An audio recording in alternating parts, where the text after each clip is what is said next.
Soat 8:45 bo'ldi, kech payt. Men rosa magazinda aylanib, endi restoranga keldim. Ana koreyskiy ovqatni rosa o'g'lim yaxshi ko'radi. Umuman o'zimiz hammamiz yaxshi ko'ramiz. Uyimiz yonidagi kichkinagina bir oilani koreyskiy restorani bor. Judayam bir ajoyib ovqatlar qilishadi. Bular ham haligi yomon go'shtdan ishlatishmaydigan. Bu bizga aslak bo'lajimiz. Hozir kirib olamiz ovqatimizni. Ajoyib oila. Bugun aytdimki, o'zimga dam beryapman. Ovqat qilmayman deb.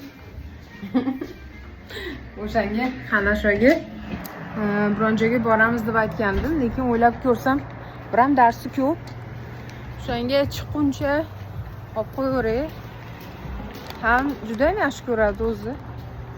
Uzr so'rayman, hali bitta videoda ko'ribman.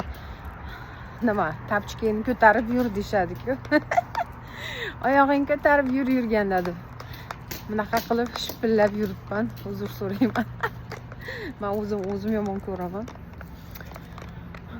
Bu shu shaharchamiz, bolalar maktabi mana shu yerda, Qanashoni suzishi ham, shu polosi ham shu yerda.